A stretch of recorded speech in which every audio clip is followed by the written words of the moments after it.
Buat teman-temanku yang baru gabung, bisa cek di playlist untuk urutan videonya. Untuk judul baru, bisa cek juga di playlist channel ini. Bab 1590, Murid Pengkhianat. 2. Bukankah kamu yang tidak suci, sejak awal? Jie Jinan berkata tanpa daya, kepulanganmu kali ini pasti akan menarik perhatian Great Void. Jangan sembarangan melawan 10 aula atau kuil suci kali ini. Petik 2. Apakah kamu memandang rendah aku? Lu Zhou bertanya. Jie Jinan sedikit terkejut. Dia berkata, tidak, jangan terlalu sensitif. Aku hanya ingin mengingatkanmu untuk tidak memandang rendah Ming Xin. Pada saat yang sama, adegan kekalahan yang tidak suci muncul di benak Lu Zhou, dan dia terdiam. Pada saat itu, kekosongan besar telah kehilangan 4 makhluk tertinggi bahkan sebelum mereka bisa menjatuhkan yang tidak suci. Orang bisa melihat bahwa Ming Xin tidak sederhana.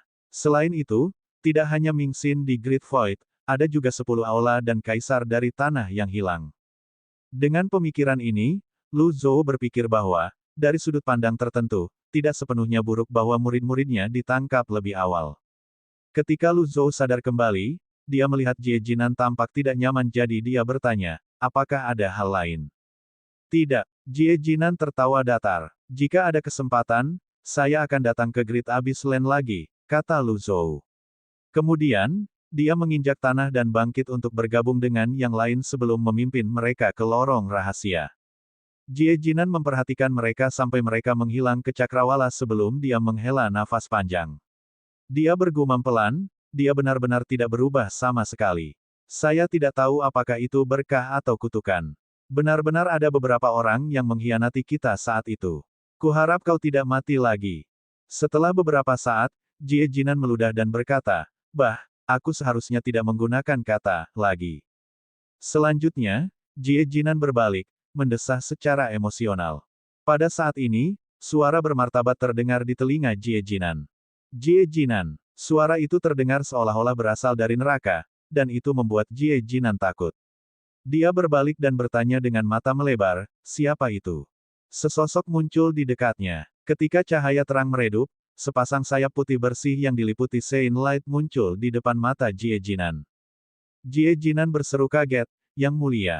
Kaisar Yu memandang Jie Jinan dengan tenang dan tanpa suara. Jie Jinan berkata dengan rasa bersalah, aku baru saja jalan-jalan. Mengapa Yang Mulia datang ke sini? Kaisar Yu masih menatap Jie Jinan dalam diam. Jie Jinan menggaruk kepalanya dan melepas topengnya sebelum dia berkata, aku akan kembali sekarang. Pada saat yang sama, Kaisar Yu tiba-tiba berkata, aku tidak pernah mengganggumu meskipun kamu dulu mengikuti yang tidak suci.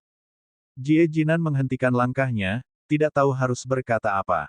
Kaisar Yu terus berkata, saya selalu menghormati yang kuat, tetapi saya tidak akan pernah mentolerir pengkhianat.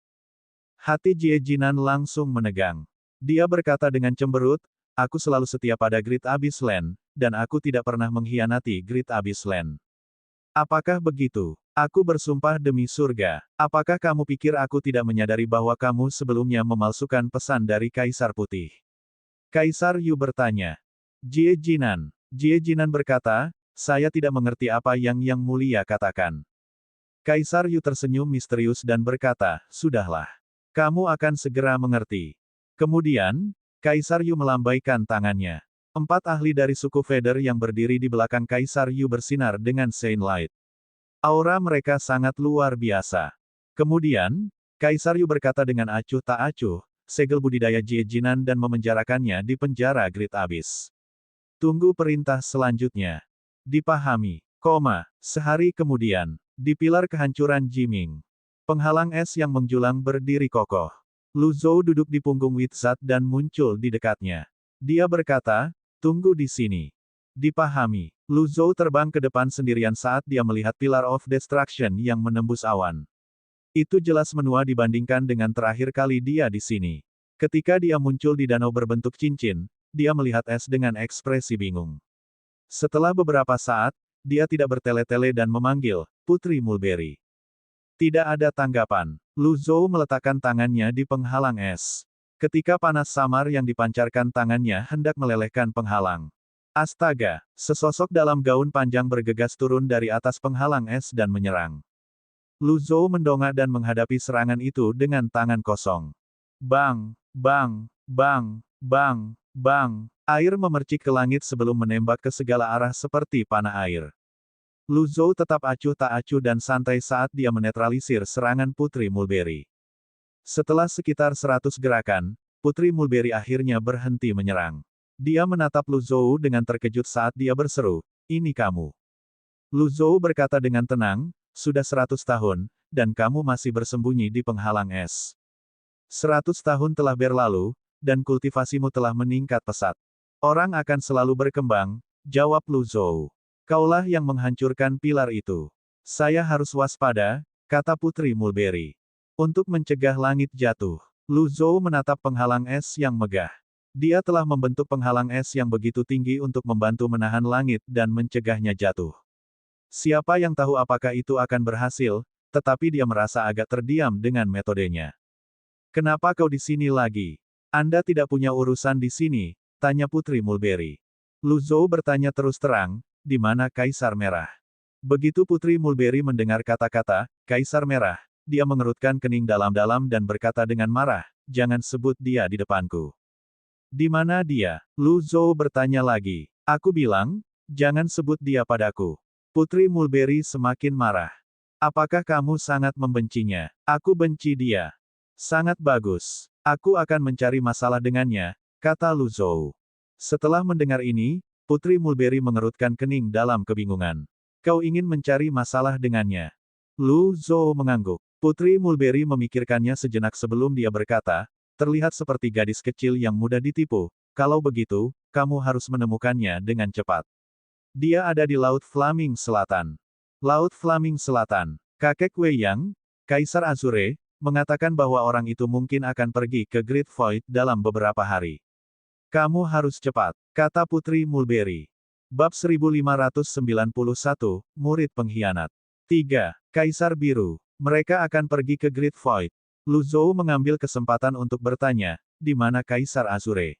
"Kakek Wei yang ada di timur, tidak jauh dari kakek Zhao Kuai, Kaisar Putih," jawab Putri Mulberry. Kemudian, dia buru-buru menambahkan, "Jangan bilang kamu akan mencari masalah dengan kakek Wei yang juga. Dia orang yang baik." "Orang baik?" Lu Zhou mengerutkan kening. "Bagaimana mungkin orang baik menculik murid-muridku?" Bagaimanapun, Lu Zhou tidak menunjukkan ketidaksenangannya. Dia terus bertanya, "Mengapa Kaisar Merah pergi ke kekosongan besar?" Waktunya belum matang. Akan merepotkan bagi Lu Zhou untuk pergi ke Great Void sekarang. Putri Mulberry menggelengkan kepalanya, menunjukkan bahwa dia tidak tahu. Kemudian, dia bertanya dengan rasa ingin tahu, "Kultivasi Anda telah meningkat pesat. Kamu seharusnya bisa pergi ke Great Void, kan?" Mungkin, Putri Mulberry sudah lama tidak melihat manusia jadi dia sangat kesepian. Dia sangat suka berbicara dengan orang-orang. Terkadang, mentalnya akan berubah, dan dia akan menjebak manusia di danau berbentuk cincin. Mereka yang tidak bisa bertahan secara alami mati.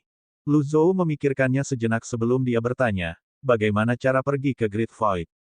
Putri Mulberry mengukur Lu Zhou sejenak sebelum dia berkata, "Dengan kemampuanmu, itu lebih dari cukup untuk pergi ke Great Void. Saya mendengar dari kakek Wei Yang bahwa Great Void tidak memiliki tenaga kerja dan merekrut talenta dari 9 domain. Oleh karena itu, Anda harus disambut di sana." Setelah jeda, dia berkata, "Namun, Great Void benar-benar membosankan. Mengapa kamu tidak tinggal dan menemaniku?" Petik 2. "Aku tidak bisa tinggal. Saya masih memiliki hal-hal yang harus diperhatikan," kata Lu Zhou. Setelah mendengar ini, Putri Mulberry berkata dengan sedih, "Kalian manusia benar-benar aneh. Kenapa kamu harus pergi ke Great Void? Kalian manusia, Anda jelas masih hidup. Mengapa kamu berbicara seolah-olah kamu bukan manusia?" Lu Zhou bertanya. "Aku masih hidup," kata Putri Mulberry. Dia berhenti sebentar sebelum melanjutkan berkata, "Tapi hatiku sudah mati." Lu Zhou memperluas akal sehatnya. Memang, Putri Mulberry tidak memiliki detak jantung. Ketika Putri Mulberry membicarakan hal ini, kesedihannya terlihat jelas. Kesedihan apa yang lebih besar daripada hati yang mati? Selain itu, ketika dia mengatakan bahwa hatinya telah mati, itu juga mungkin merupakan eufemisme tentang bagaimana ayahnya, Kaisar Merah, telah menyebabkan kematian hatinya dengan memaksanya untuk tinggal di sini. Di mana Laut Flaming Selatan? Lu Zhou bertanya. Tentu saja, itu adalah bagian paling selatan dari samudera tak berujung. Itu sangat, sangat jauh. Sangat sulit ditemukan juga, kata Putri Mulberry. Tujuan Lu Zhou adalah untuk menemukan murid-muridnya. Dia ingin memastikan keselamatan mereka dan membawa mereka kembali ke sisinya. Namun, dia tidak terburu-buru. Bagaimanapun, 100 tahun telah berlalu. Apa yang bisa dan harus terjadi, sudah terjadi.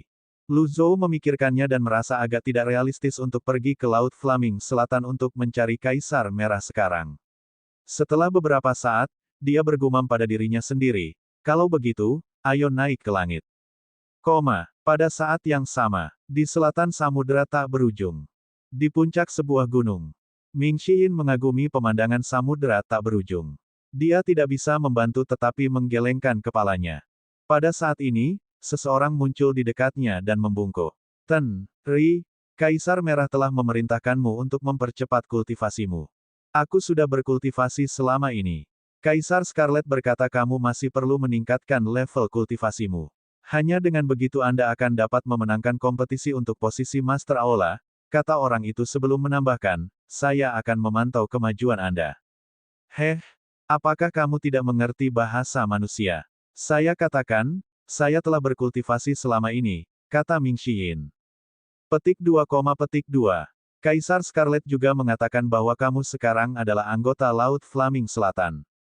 Jika tidak perlu, tolong jangan hubungi tuanmu dari domain teratai emas di masa depan, kata orang itu. Menguasai. Tuan apa? Saya tidak punya master, kata Ming Xiyin. Orang itu mengangguk. Kalau begitu, aku tidak akan mengganggu Tuan Ri lagi. Orang itu melintas dan menghilang. Ming Xiyin memutar matanya. Kemudian, dia melihat ke depan dan bergumam pada dirinya sendiri, saya tidak punya tuan. Bab 1592, Janji Mengsang. Penerjemah, Terjemahan Fantasi Tak Berujung Editor, Terjemahan Fantasi Tak Berujung. Tidak lama kemudian, Ming Xiyin bergegas ke hutan untuk berkultivasi. Pagi selanjutnya, sebelum Ming Xiyin benar-benar terjaga, dia merasakan seseorang muncul di sampingnya. Dia tersentak bangun dan segera duduk. Kemudian, dia melihat Duan Museng memegang tombak tuan. Ming Xiyin berkata, kakak ketiga, kamu hampir membuatku takut setengah mati. Mengapa kamu tidak berkultivasi? Duan Museng melihat ke depan dan bertanya, Old keempat, apakah ini benar-benar baik-baik saja? Tidak ada yang salah dengan itu. Saya akan mengingatkan Anda lagi bahwa Anda tidak dapat membicarakannya di sini, kata Ming Xiyin. Kau benar-benar tidak tahu berterima kasih. Bagaimana Anda bisa mengkhianati penatua Anda? Duan Museng berkata sambil menikam tombak tuan ke tanah. Ledakan. Ming Xiyin menunjuk ke Crimson Sky Palace, tempat Kaisar Scarlet tinggal, dan berkata, kamu harus menggunakan otakmu, bukan hanya kekerasan. Jika Anda ingin membunuh Tuan maka Anda pergi ke depan dan berbicara dengan Kaisar Scarlet. Aku tidak akan menghentikanmu. Duan Museng langsung layu. Bagaimana dia bisa memiliki keberanian? Kemudian, dia berkata, berjanjilah padaku bahwa dia baik-baik saja. Setelah mendengar ini, Ming Xiyin melihat ke kiri dan ke kanan dengan waspada setelah dia mendiamkan Duan Museng. Kemudian, dia menarik Duan Museng ke sudut dan berkata, saya curiga seseorang telah mengawasi kita dalam kegelapan. Kita harus berhati-hati. Apakah kamu memiliki sedikit kepercayaan pada Tuan? Duan Museng bertanya. Saya tidak meragukan Tuan, kata Ming Xiyin sambil menghela nafas, meskipun Tuan itu kuat, ada beberapa hal yang harus kita selesaikan sendiri. Betulkah? Kakak senior ketiga, kamu sangat pintar. Bagaimana saya bisa menipu Anda? Ming Xiyin bertanya. Kamu benar. Petik 2, Kemudian, Duan Museng menggaruk kepalanya dan berkata, tidak, itu tidak benar. Kamu masih menipu tuanmu dan mengkhianati tetuamu. Petik 2, Ming Xiyin dibuat terdiam oleh Duan Museng. Duan Museng berkata, kultivasi guru tidak rendah. Dengan kekuatannya, sangat mudah baginya untuk mendapatkan pijakan di Great Void.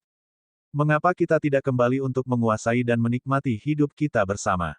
Kakak ketiga, identitas Master tidak sederhana.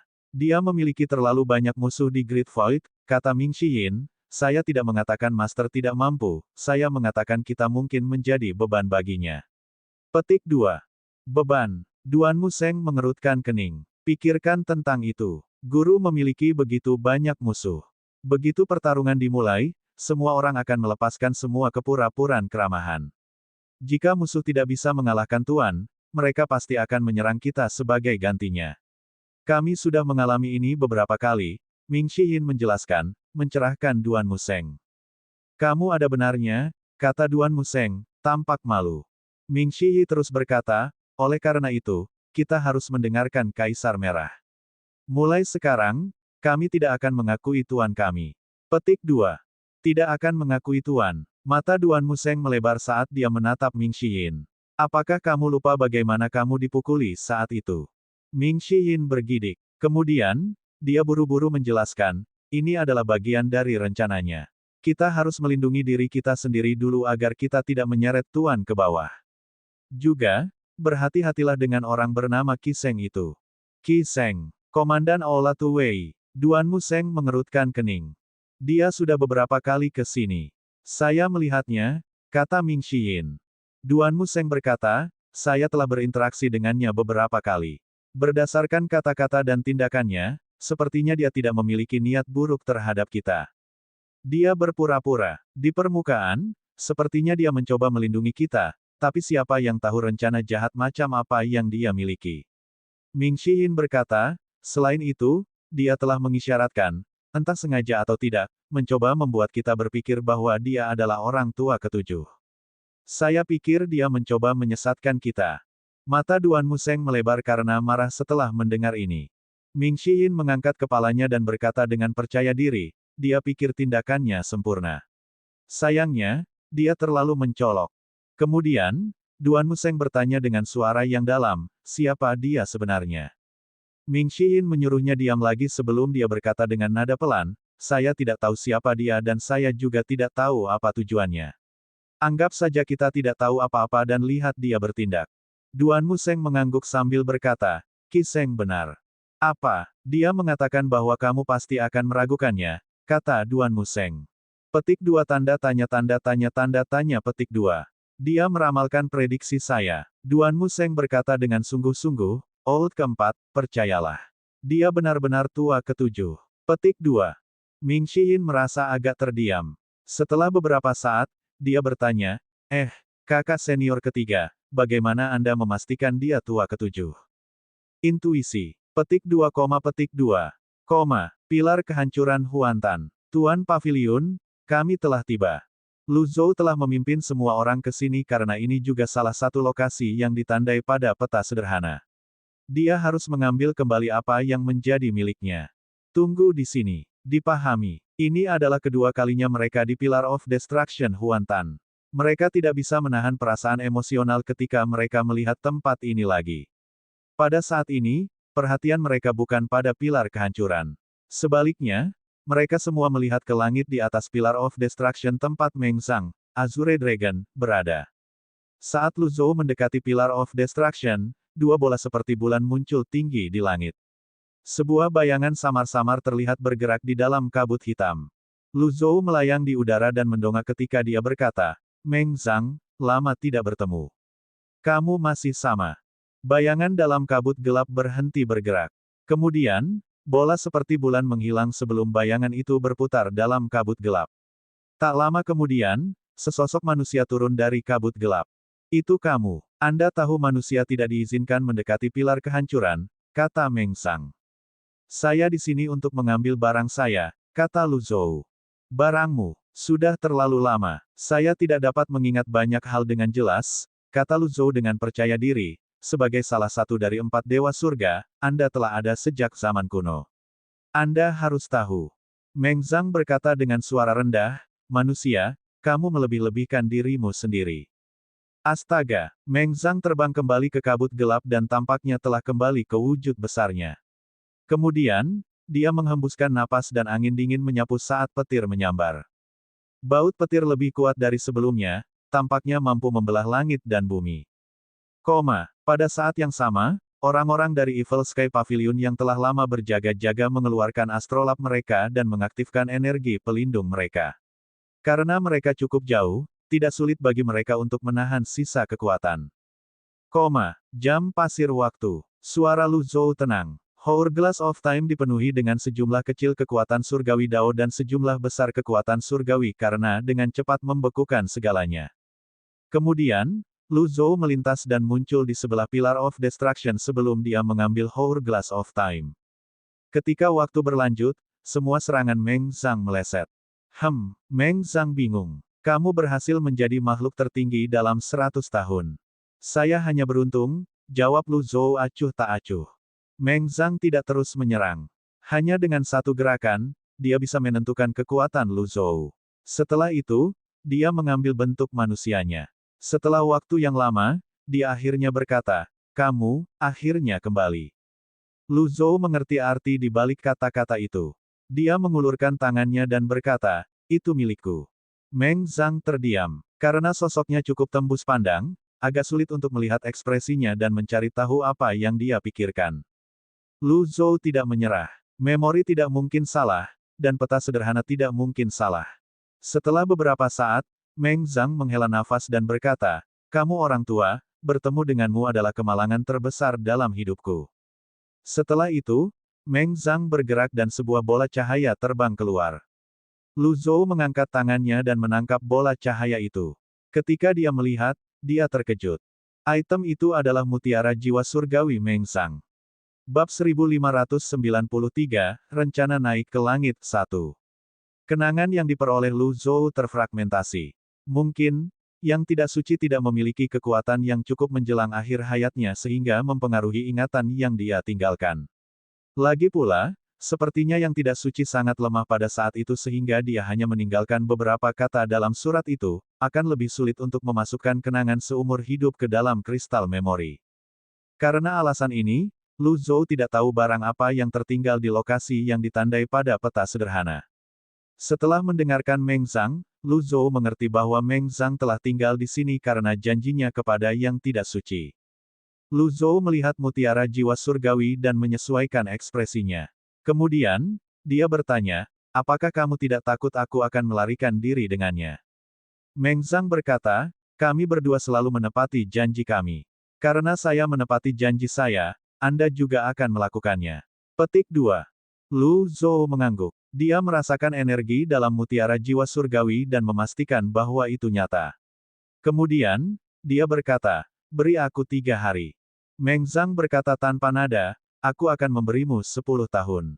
Harganya adalah Anda harus menjaga pilar di tempat saya selama 10 tahun. Petik 2. Meng Zhang tidak berpikir manusia akan dapat menggunakan energi dari mutiara jiwa dewa-dewa dalam 3 hari. Manusia berdiri di atas semua makhluk hidup.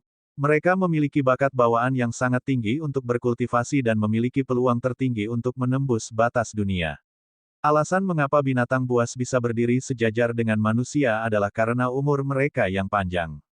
Manusia menggunakan kultivasi untuk menukar waktu sementara binatang buas menggunakan waktu untuk bertukar kultivasi. Ini adalah cara itu sejak zaman kuno. Lu Zhou berkata dengan percaya diri, jika saya mengatakan 3 hari, maka saya hanya perlu 3 hari. Meng Zhang benar-benar mengabaikan kata-kata Lu Zhou dan berkata, setelah 10 tahun, bangunkan aku. Selama waktu ini, jika sesuatu terjadi pada Pillar of Destruction Huantan, aku akan membunuhmu. Lu Zhou benar-benar ingin bertanya kepada Meng Zhang mengapa dia gigih menjaga pilar kehancuran. Namun, dia menyerah ketika dia melihat Meng Zhang telah kembali ke kabut gelap. Obsesi tidak mudah untuk dihilangkan. Mungkin, di masa depan, Meng Zhang akan mengerti apa yang dia jaga. Beberapa obsesi tidak dapat diubah dalam sekejap, jadi dia mungkin membiarkannya. Mungkin di masa depan, dia akan mengerti bahwa apa yang dia jaga tidak sepenting yang dia kira. Setelah Lu Zhou kembali ke orang-orang di Evil Sky Pavilion, mereka menghela nafas lega. Meng Zhang tidak tampak garang seperti sebelumnya, gumam Pan Zong. Bukankah itu karena Pavilion Master berhasil mengalahkannya? Mereka masih ingat pertempuran antara Lu Zhou dan Meng Zhang di masa lalu. Setelah 100 tahun, kultivasi Lu Zhou telah meningkat pesat sehingga Meng Zhang harus menyerah sekarang. Kami akan beristirahat selama 3 hari, kata Lu Zhou. Dipahami. Setelah Lu Zhou menemukan tempat yang tenang, dia mengeluarkan teratainya dan memasukkan mutiara jiwa ke dalam istana kelahirannya. Alasan dia yakin dia akan dapat mengembalikan mutiara jiwa surgawi kepada Meng Zhang dalam 3 hari adalah karena pengalamannya dengan mutiara jiwa surgawi Feidan. Prosesnya sangat lancar waktu itu dan hanya butuh waktu semalam. Saat ini tidak ada pengecualian. Prosesnya masih sangat mulus. Setelah beberapa saat, 3 area berbeda mulai berkedip. 3 bagan kelahiran pada saat yang sama. Lu Zhou agak terkejut. Feidan adalah Raja Surgawi yang lebih rendah sementara Meng Zhang hanya Raja Surgawi. Berbicara secara logis, mutiara jiwa surgawi Meng Zhang seharusnya tidak memiliki efek yang lebih baik. Selain itu, seharusnya lebih sulit untuk mengaktifkan grafik kelahiran karena kultivasinya terus meningkat. Sama seperti mutiara jiwa surgawi akan tenggelam ke dalam istana kelahiran sepenuhnya, Lu Zhou mengeluarkannya. Ketak, suara renyah terdengar di udara. Dengan itu, 3 zona bagan kelahiran menjadi halus sebelum mereka berdengung, memasuki fase kedua.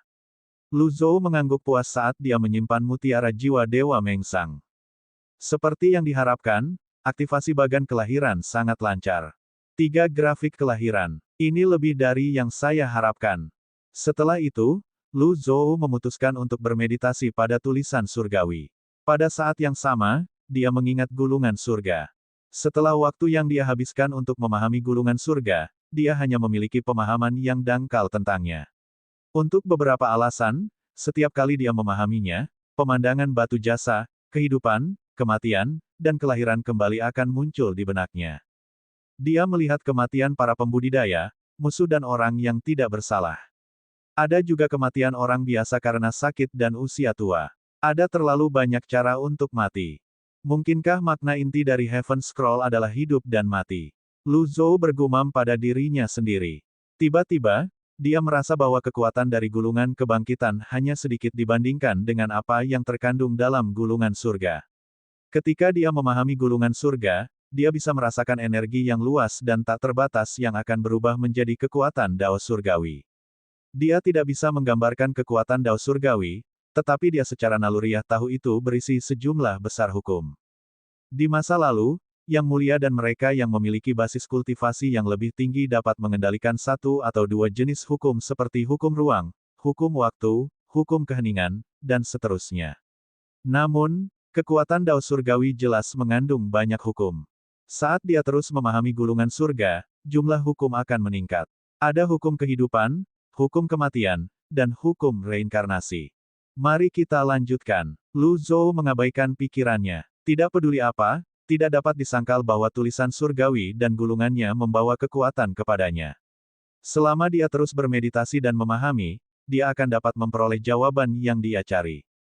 Lu Zhou menutup matanya. Satu demi satu skrip muncul di benaknya dan terus bergerak. Dia melihat beberapa skrip yang familiar dan menganyamnya menjadi sebuah kalimat, semuanya memiliki awal dan akhir.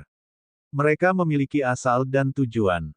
Reinkarnasi dari Dao besar tidak ada habisnya. Kalimat ini terus terngiang di benaknya. Dia kehilangan jejak berapa kali itu terus berulang. Ini berlanjut sampai dia kehilangan semua waktu. Lu Zhou perlahan membuka matanya. Tanpa disadari, 3 hari telah berlalu. Dia menundukkan kepalanya dan melihat ke kursi lotusnya. Seperti yang dia duga, bagan kelahiran telah berhasil diaktifkan. Bagan kelahiran melintas dengan cemerlang. Lu Zhou mengangguk puas. Sekarang, dia telah berhasil mengaktifkan 32 grafik kelahiran. Namun, dia tidak merasakan peningkatan yang sangat signifikan dalam kekuatannya. Mungkin, itu karena dia sudah memiliki kekuatan makhluk tertinggi. Aktivasi bagan kelahiran avatar emas itu seperti formalitas. Lu Zhou bangkit. Ketika dia melihat semua orang telah berkumpul dan sedang melihat Pillar of Destruction Huantan, dia berjalan mendekat. Semua orang membungkuk saat melihatnya. Salam, Tuan Pavilion. Setelah itu, Lu Zhou mengangguk sebagai tanggapan dan terbang pergi tanpa sepatah kata pun. Semua orang tidak bergerak dan hanya menonton. Lu Zhou mengaktifkan segel yang ditinggalkan Meng Zhang, dan itu terbang ke langit. Kemudian, kabut gelap mulai melonjak. Ketika Meng Zhang membuka matanya, 2 bola seperti bulan muncul, menerangi area di bawah. Setelah itu, sesosok manusia muncul di depan Lu Zhou. Meng Zhang menghela nafas dan berkata, 10 tahun berlalu begitu cepat. Lu Zhou berkata, hanya 3 hari telah berlalu, bukan 10 tahun. Petik 2. Meng Zhang berkata, kamu tidak perlu berbohong padaku. Lu Zhou merasa tidak bisa berkata-kata. Dia melemparkan mutiara jiwa surgawi dan berkata, terserah Anda untuk percaya atau tidak. Kemudian, Lu Zhou berbalik dan terbang kembali ke arah orang-orang di Evil Sky Pavilion. Ketika dia tiba, dia berkata kepada yang lain, ayo pergi. Ya, astaga, astaga, astaga, astaga, astaga. Semua orang terbang ke langit dan menghilang dalam sekejap mata. Sementara itu, Meng Zhang melemparkan teknik kecil sebelum dia berseru, hanya 3 hari telah berlalu. Lu Zhou telah mengunjungi semua lokasi yang ditandai di peta. Tidak perlu mengunjungi pilar kehancuran lainnya. Lu Zhou kembali ke Evil Sky Pavilion melalui jalan rahasia di Pillar of Destruction Jiming. Begitu dia kembali, dia berpikir tentang bagaimana naik ke langit. Berdasarkan situasi saat ini, sekarang ada satu cara untuk pergi ke Great Void. Itu harus dilakukan dengan paksa. Karena 10 pilar kehancuran mendukung Great Void, itu berarti mereka terhubung ke Great Void. Namun, dengan paksa pergi ke sana terlalu mencolok. Lagi pula, ini bukan waktunya untuk secara terbuka menyatakan perang terhadap Great Void. Karena itu masalahnya, dia harus memikirkan cara lain. Ketika dia memikirkan semua masalah ini, dia tidak bisa tidak memikirkan murid ketujuhnya lagi. Jika murid ketujuhnya ada di sekitar, dia akan bisa memikirkan banyak cara untuk memasuki Great Void.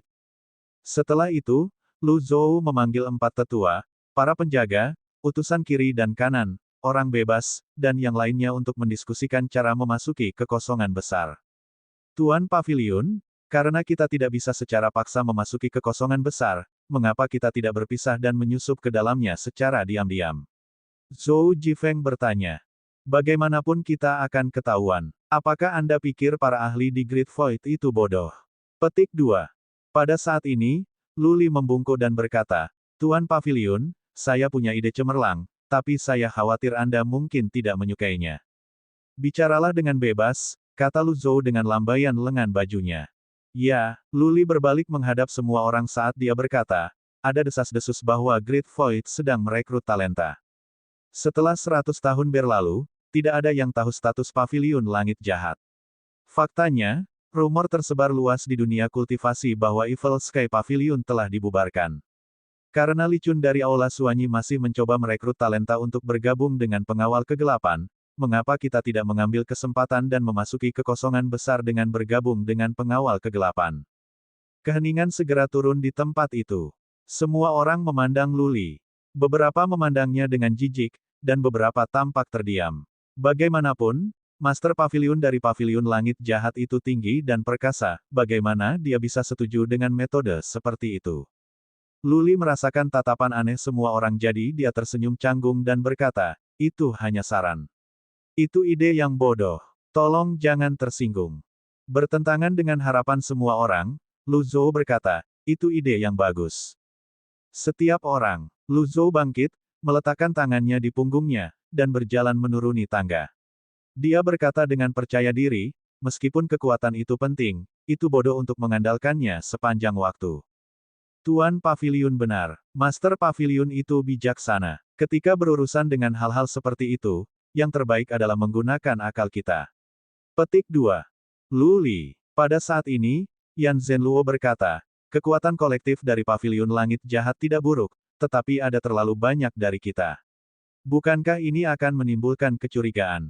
Ada sangat sedikit bakat untuk memulai. Orang-orang pasti akan curiga jika sekelompok dari mereka tiba-tiba muncul. Itu memang masalah, kata Lu Li. Meng Changdong menggelengkan kepalanya. Saya tidak berpikir itu masalah. Mengapa kamu mengatakannya? Lu Zhou bertanya. Meng Changdong menjawab, sejak saya menerima tanah Great Void dari Pavilion Master Lu, saya telah dipelihara oleh energi Great Void. Dengan demikian, kultivasi saya telah meningkat dengan pesat. Namun, tidak peduli berapa banyak saya berkultivasi, saya masih tidak dapat mengejar 4 tetua. Bahkan Pan Zong dan Zhou Jifeng akan menyusulku. Apa yang kamu coba katakan? Semua orang tahu bahwa ada batasan kultivasi di domain teratai emas. Masalah itu kemudian diselesaikan dengan memotong teratai. Di masa lalu, saya mempelajari budidaya domain lotus emas dengan Tuan Ketujuh, dan kami membuat penemuan yang mengejutkan, Meng Changdong berkata perlahan. Dia benar-benar membuat semua orang tegang. Bab 1594, Rencana Naik ke Langit 2. Penemuan apa? Perhatian semua orang terfokus pada Meng Changdong. Meng Changdong berkata, teratai emas lemah karena pengekangannya, tetapi juga kuat karena pengekangannya. Selama 100 tahun terakhir, saya tidak menganggur. Setelah mempelajari kecepatan kultivasi domain teratai merah dan domain teratai emas, saya menemukan bahwa kecepatan kultivasi domain teratai emas melampaui domain teratai merah. Sekarang setelah beberapa ratus tahun telah berlalu, kekuatan keseluruhan domain teratai emas tidak lebih lemah dari domain teratai merah. Semua orang terkejut setelah mendengar ini. Ini sangat cepat. Meskipun domain lotus merah juga lemah, itu masih jauh lebih kuat daripada domain lotus emas di masa lalu sebelum 9 domain mulai berinteraksi satu sama lain. Saat itu, tidak ada satu orang pun di domain teratai emas yang memiliki 9 daun sedangkan sudah ada sejumlah kecil orang di domain teratai merah yang memiliki 10 daun. Meng Changdong terus berkata, bukan itu saja. Avatar emas memiliki tingkat mobilitas yang lebih tinggi. Dalam hal kultivasi, potensi dan masa depan domain teratai emas jauh melampaui domain teratai merah. Hanya masalah waktu sebelum domain teratai emas mengejar domain teratai hitam. Petik 2. Kemudian, setelah jeda singkat, Meng Changdong berkata, oleh karena itu, tidak mengherankan jika ada jenius baru muncul di domain lotus emas.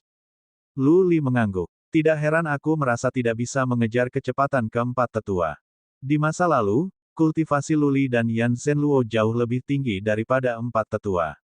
Setelah lebih dari 200 tahun, keempat tetua tidak lebih lemah dari keduanya. Seperti yang dikatakan Meng Changdong, kesenjangan antara domain teratai emas dan domain teratai hitam hanya akan menjadi lebih kecil dan lebih kecil. Baiklah, itu menjelaskan para pembudidaya emas. Namun, bagaimana dengan kita semua dari domain teratai hitam, domain teratai merah, dan domain teratai hijau? Bagaimanapun, kita tidak bisa semua menjadi jenius. Petik 2. Meng Changdong berkata, kultivasi domain lotus hijau sedikit lebih tinggi sehingga tidak perlu menjelaskan apapun. Adapun yang lain, saya ingat Master Pavilion memusnahkan regu pemburu monster di tanah tidak dikenal di masa lalu. Kita bisa memasuki Great Void sebagai anggota pasukan. Semua orang mengangguk setelah mendengar ini.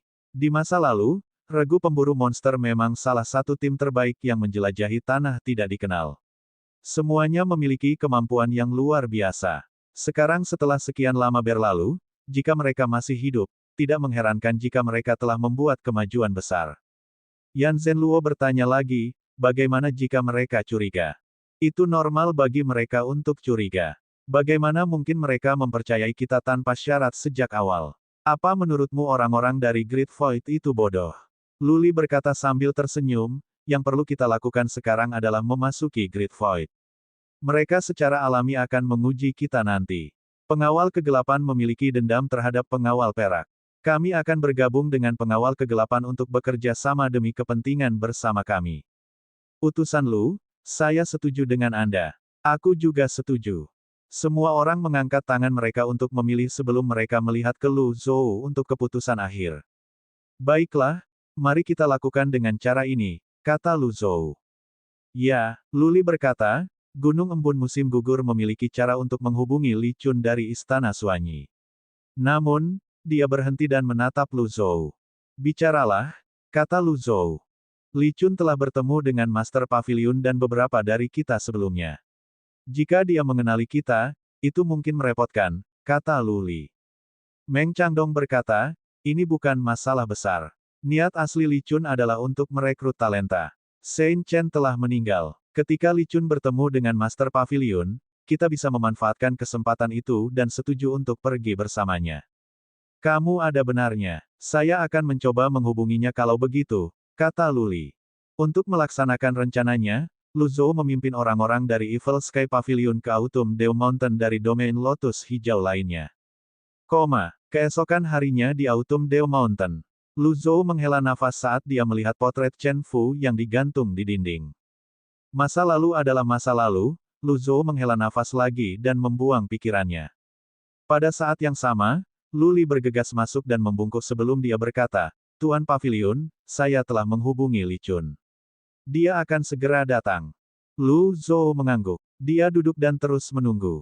Yang lain dari paviliun langit jahat datang untuk menunggu bersama Lu Zhou juga ketika mereka mendengar berita itu. Sekitar 15 menit kemudian, ledakan tawa hangat terdengar di udara diikuti oleh suara yang mengatakan, orang bijak tunduk pada keadaan. Saya paling mengagumi orang-orang seperti itu. Semua orang melihat ke arah suara itu. Li Chun, Dao Sein dari Istana Suanyi, berjalan masuk dengan tangan terlipat di punggungnya. Ketika dia berjalan ke aula pelatihan dan melihat Lu Zhou dan yang lainnya, dia berkata sambil tersenyum, sudah lama. Saya tidak berharap kultivasi Anda meningkat begitu cepat. Petik 2. Saya hanya beruntung, jawab Lu Zhou. Li Chun berkata, kalau begitu, kamu benar-benar beruntung. Duduk, kata Lu Zhou sambil menunjuk kursi di sebelahnya. Li Chun duduk tanpa ragu-ragu dan berkata, saya tahu apa yang Anda pikirkan. Aku akan mengatakannya lagi. Jika Anda bersedia bergabung dengan pengawal kegelapan, saya akan menyambut Anda kapan saja. Luli berkata, Master Pavilion telah memikirkan masalah ini. Bagaimanapun, seseorang harus selalu berusaha untuk perbaikan. Saya harap Dao Sein Li bersedia membantu. Li Chun telah mencari bakat selama 100 tahun terakhir. Dia telah mengumpulkan cukup banyak pembudidaya dari 9 domain. Namun, masih belum cukup orang. Kalau tidak, dia tidak akan mencoba merekrut mereka terakhir kali mereka bertemu. Persaingan dari 9 aula lainnya membuat tugas itu semakin sulit. Li Chun tersenyum dan berkata, itu tidak masalah. Setelah kamu bergabung dengan pengawal kegelapan, kita akan menjadi sebuah keluarga. Pada saat ini, Lu Zhou menyela, saya mengundang Anda ke sini hari ini untuk membahas masalah ini. Saya tidak harus bergabung dengan pengawal kegelapan atau Istana Suanyi. Petik 2. Setelah mendengar ini, Li Chun mengerutkan kening. Apakah Anda mencoba untuk bermain dengan saya? Lu Zhou terus berkata, bagaimanapun, ada 10 aula di Great Void. Petik 2, petik 2. Dengan kata lain, Istana Suanyi bukanlah satu-satunya pilihan. Li Chun, yang sedikit takut dengan kata-kata ini, berkata sambil tersenyum, bagaimana bisa sama? Istana Suanyi memiliki status tinggi. Selain kuil suci, kita sama sekali tidak peduli dengan 9 aula lainnya. Jika Anda bergabung dengan aula lain, itu mungkin tidak sama. Setelah jeda, dia menambahkan, tidak semua orang bisa bergabung dengan Istana Suanyi. Lebih baik jika Anda memikirkan hal ini. Lu Zhou mengangguk dan berkata, jika Anda ingin saya bergabung dengan Istana Suanyi, Anda harus menyetujui satu syarat. Bicaralah, kata Li Chun. Sikapnya sangat berbeda dari sebelumnya. Semua orang di sini adalah teman lama saya. Saya harap mereka dapat berbagi nasib saya, kata Lu Zhou. Li Chun menyapu pandangannya ke semua orang dan mengangguk. Dia berpikir bahwa ini benar-benar kasus sekelompok orang yang menunggangi kesuksesan satu orang. Dia secara singkat merasakan kultivasi mereka dan berpikir itu tidak buruk. Meskipun beberapa dari mereka tidak memenuhi standar, bukan tidak mungkin untuk menerimanya demi Lu Zhou. Karena dia kekurangan tenaga saat ini, dia harus menurunkan standarnya. Li Chun mengukur mereka sejenak sebelum dia tiba-tiba bertanya dengan ekspresi aneh, saya ingat Anda memiliki beberapa murid dengan kultivasi yang agak baik. Di mana mereka sekarang? Setelah mendengar ini, Lu Zhou tahu ada cukup banyak hal yang tidak diketahui Li Chun. Itu tidak mengejutkan. Bagaimanapun, murid-muridnya adalah pemilik benih kekosongan besar dan telah dibawa pergi oleh 5 makhluk tertinggi. Itu mungkin sesulit naik ke surga hanya untuk bertemu murid-muridnya atau belajar sesuatu tentang mereka.